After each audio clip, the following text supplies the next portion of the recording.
اللہ اللہ اللہ۔ بسم اللہ الرحمن الرحیم۔ اللہم صلی علی سیدنا شفیعنا و حبیبنا مولانا محمد بارک وسلم۔ الصلاۃ والسلام علیکہ یا رسول اللہ صلی اللہ تعالی علیہ وسلم۔ فرمان اولیاء دمن کے پیارے ناظرین حضرات، السلام علیکم ورحمۃ اللہ وبرکاتہ۔ آقا کے غلاموں کو اب عید منانے دو، سرکار کی آمد ہے راہوں کو سجانے دو، چرچا ہے یہی ہر سو کہتا ہے یہ ہر کوئی، تشریف نبی لائے ہیں محفل کو سجانے دو، گھر گھر میں چراغاں ہے رحمت کا اجالا ہے، آقا کی ثنا کر کے تقدیر کو جگانے دو، خوشیاں ہیں سبھی کرتے سرکار کی آمد پر، ایک نغمہ لاہوتی مجھ کو بھی سنانے دو، آقا کے غلاموں کو اب عید منانے دو، سرکار کی آمد ہے راہوں کو سجانے دو۔ سبحان اللہ۔ میرے پیارے عزیز ساتھیوں، جیسا کہ آپ نے حضرت آدم علیہ السلام کے متعلق دو پارٹوں میں سنا اور حابل اور قابل کے متعلق بھی، اب آتے ہیں حضرت نوح علیہ السلام کی زندگی پر۔ حضرت نوح علیہ السلام بہت ہی بڑے جلیل القدر نبی تھے۔ آپ اللہ کے بہت بڑے قربیت والے تھے، بہت بڑے قابلیت والے تھے اور علم یافتہ تھے۔ جب حضرت نوح علیہ السلام نے لوگوں کو دعوت دینا شروع کیا تو آپ کے قوم والے بھی آپ کے باغی ہو گئے۔ کچھ لوگ آپ پر ایمان لاتے ہیں اور کچھ لوگ آپ پر ایمان لے کر نہیں آتے ہیں۔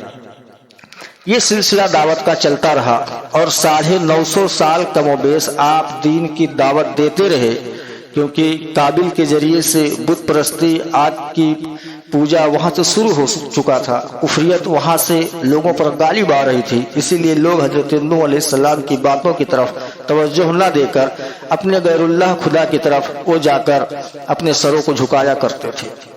حضرت نوح علیہ السلام نے اللہ کی بارگاہ میں دعا فرمایا کہ اے رب کریم، ہم نے ان کو بہت دعوت دیا لیکن یہ باز نہیں آ رہے ہیں اپنی حرکتوں سے، اور اے مولا اب تو ہی ان لوگوں کا نگران ہے، مولا تیری جیسی مرضی ویسا تو کر۔ اللہ جل شانہ نے فرمایا اے نوح، آپ ایک کشتی کو بنا ڈالو اور اب ہم ان لوگوں کو غرق کر دیں گے، دنیا کے اندر اب یہ لوگ نہیں بچیں گے۔ حضرت نوح علیہ السلام اللہ کے حکم سے کشتی بنانا شروع کر دیتے ہیں، لیکن ایک بات بتاتا چلوں، حضرت نوح علیہ السلام کا جو شہزادہ تھا، آپ کا جو لڑکا تھا، وہ اور آپ کی جو بیوی تھی وہ بھی آپ پر ایمان لے کر نہیں آئے تھے۔ کم و بیش 80-82 لوگوں نے 950 سال کی محنت مشقت کے بعد 80-82 لوگ حضرت نوح علیہ السلام پر ایمان لے کر آئے۔ اس میں سے ایک بزرگ تھی، ایک بڑھیا تھی۔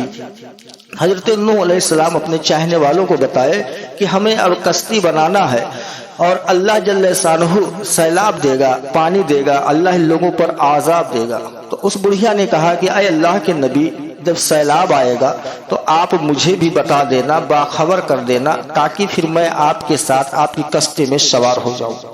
میرے پیارے عزیزوں، حضرت نوح علیہ السلام کی بہت طویل قصہ جو کہانی ہے آپ کی زندگی کا، جو حدیث شریف کی روشنی سے ہے، بہت ہی طویل ہے، بہت ہی بڑا ہے، لیکن مختصر باتیں جو پوائنٹڈ ہے وہی میں آپ لوگوں کے سامنے بتانا چاہتا ہوں کہ تاکہ ہم لوگ ایک عبرت حاصل کریں۔ حضرت نوح علیہ السلام جو اپنی کشتی کو بنانے لگے تو آپ کے جو بستی والے تھے وہ آپ سے تو جلتے ہی تھے۔ پھر انہوں نے کیا کیا کہ آپ کشتی بناتے جاتے اور وہ لوگ دھیرے دھیرے کر کے آپ کی کشتی میں آتے اور بیت الخلا کیا کرتے تھے۔ حضرت نوح علیہ السلام کو جب گندگی کی جب بو آنے لگی تو اللہ جل شانہ کی بارگاہ میں آپ نے دعا فرمایا کہ اے اللہ، یہاں تو میں دیکھ رہا ہوں کہ یہ لوگ تو میری کشتی کو گندا کر رہے ہیں، مولا اب میں کیا کروں؟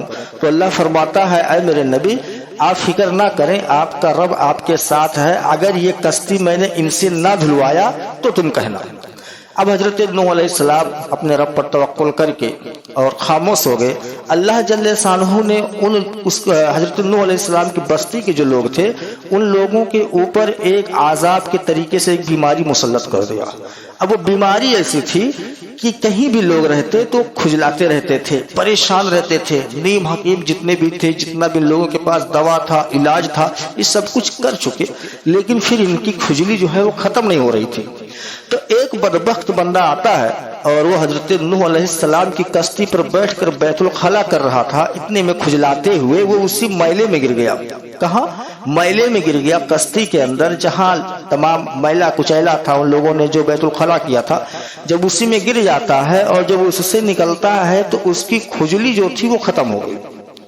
اب آ کر وہ بستی میں کہتا ہے کہ اے لوگوں، حضرت نوح علیہ السلام کی کشتی میں ہماری مرض کا جو ہے شفا ہے، وہاں پر دوا رکھا ہوا ہے۔ تو لوگوں نے پوچھا کہاں ہے، تو کہا کہ وہی چیز ہے۔ اب اس بستی والے لوگ حضرت نوح علیہ السلام کی کشتی پر ٹوٹ پڑتے ہیں اور پھر اپنے برتنوں کے اندر خود کا بیت الخلا جو کیا ہوا تھا اپنے برتنوں کے اندر لے کر جاتے ہیں، اور لے جانے کے بعد میں پھر اپنے جسم کے اندر لگاتے ہیں اور پھر ان کا جو بیماری تھا وہ ٹھیک ہو جاتا ہے۔ اب یہ تھے حضرت نوح علیہ السلام کے بستی والے۔ اب آگے کی باتوں کو آپ سماعت فرمائیں۔ حضرت نوح علیہ السلام کی جب کشتی تیار ہو گئی اور آپ نے لوگوں کو دعوت دیا کہ اے لوگوں، تم لوگ ہماری کشتی پر سوار ہو جاؤ، ایمان لے آؤ، اللہ تمہیں اپنے عذاب سے بچا لے گا۔ لیکن وہ لوگ تو اپنے ہم میں تھے، جیسے آج کچھ لوگ ہیں کہ جو حقانیت کو جانتے ہیں، ہمارے نبی کریم صلی اللہ تعالی علیہ وسلم کے طاقت کو اور قوت کو سب کچھ جانتے ہیں، کیونکہ ہمارے نبی کریم صلی اللہ تعالی علیہ وسلم کو اللہ کی طرف سے اللہ کی عطا کی ہوئی ہر وہ چیز موجود ہے جو تمام انبیاء علیہ السلام کے اندر نہیں موجود تھی، کیونکہ میرے نبی صلی اللہ تعالی علیہ وسلم سراپا نور ہیں، علم غیب کا خبر رکھنے والے ہیں، آخری نبی ہیں، آپ کے بعد کوئی نبی دنیا میں پیدا ہونے والا نہیں ہے۔ ہاں، اب حضرت نوح علیہ السلام نے لوگوں کو دعوت دیا لیکن لوگ نہیں مانے۔ پھر وہ اپنے گھر جاتے ہیں اور گھر جانے کے بعد میں تو آپ کی جو بیوی تھی وہ بھی آپ پر ایمان لے کر نہیں آئی تھی، تو اس نے کہا کہ اے نوح، تم تو کہتے تھے کہ اللہ کا عذاب آئے گا، اور اللہ کا عذاب تو مجھے دکھائی نہیں دے رہا ہے، اللہ کا عذاب نہ آسمان سے آ رہا ہے نہ زمین سے آ رہا ہے۔ حضرت نوح فرماتے ہیں اگر اللہ چاہے تو جس تندور کے اندر تم روٹیاں سیک رہی ہو، پکا رہی ہو، اس تندور سے بھی اللہ عذاب بھیج سکتا ہے۔ اتنا کہنا تھا کہ اللہ کے نبی جیسے وہاں سے تھوڑا سا آگے چلتے ہیں تب تک ان کی بیوی کہتی ہے یار ارے یہ تو تندور کے اندر سے تو پانی نکلنے لگا ہے۔ حضرت نوح نے اپنے چاہنے والوں کو کہا، اپنی بیوی کو بھی کہا کہ بے شک تو مجھے نہیں مانتی ہے لیکن میرے ساتھ چل، اب اللہ کا جو عذاب ہے وہ لوگوں پر غالب ہونے والا ہے۔ اللہ جل شانہ نے آسمان کو حکم دے دیا اور زمین کو حکم دے دیا، پہاڑوں کو حکم دے دیا کہ تمہارے پاس جتنا پانی ہے تم چھوڑو۔ اب حضرت نوح علیہ السلام اپنے چاہنے والوں کو لے کر اپنی کشتی کے اندر سوار ہونے لگے۔ جب آپ اپنی کشتی کے اندر سوار ہونے لگے اور اپنی بیوی کو آپ بلائے لیکن آپ کی بیوی نہیں آئی، آپ اپنے بیٹے کو بلا رہے ہیں، آپ کا بیٹا بھی نہیں آ رہا۔ اس نے کیا کہا کہ ہم جائیں گے پہاڑ کے سب سے اونچے چوٹی پر، اگر کھڑے ہو جائیں گے تو وہاں تک اللہ کا پانی نہیں پہنچنے والا ہے، کیونکہ بے ایمان لوگ تھے میرے عزیزوں۔ تو پھر حضرت نوح علیہ السلام اپنے چاہنے والوں کو لے کر جب کشتی پر سوار ہوتے ہیں تو اللہ فرماتا ہے کہ اے نبی، ہر جوڑے کا، ہر جانور کا ایک ایک جوڑا آپ اپنی کشتی کے اندر سوار کر لو، اور ہر درخت کا کچھ جڑ، کسی کا بیج بھی آپ اپنے کشتی کے اندر رکھ لو۔ حضرت نوح علیہ السلام نے اللہ کی فرما برداری کی اور جیسا اللہ جل شانہ نے فرمایا ویسا آپ نے اپنی کشتی کے اندر رکھا، اور رکھنے کے بعد میں پانی تو برس رہا ہے، بارش خوب تیز ہو رہی ہے۔ اب یہ بارش اتنا تیز آیا کہ سیلاب میں تبدیل ہونے لگا اور آپ کی کشتی دھیرے دھیرے اٹھنے لگی۔ جب آپ کی کشتی دھیرے دھیرے اٹھنے لگی تو شیطان نے اس کشتی کو دبا دیا۔ جب شیطان نے کشتی کو دبایا تو حضرت نوح علیہ السلام اللہ کی بارگاہ میں دریافت فرماتے ہیں کہ اے اللہ، ہماری کشتی نہیں چل رہی ہے، آگے نہیں بڑھ رہی ہے۔ تو اللہ فرماتا ہے کہ اے نبی، آپ کہہ دو کہ اے کشتی، تیرا اللہ کے نام سے چلنا اور تیرا اللہ کے نام سے رکنا۔ انہوں نے کہا جب کشتی چلنے لگی تو پھر بھی شیطان جب اس کو کھینچ رہا تھا تو حضرت نوح علیہ السلام فرماتے ہیں تو کون ہے؟ تو کہتا ہے کہ مجھے بھی سوار کر لو۔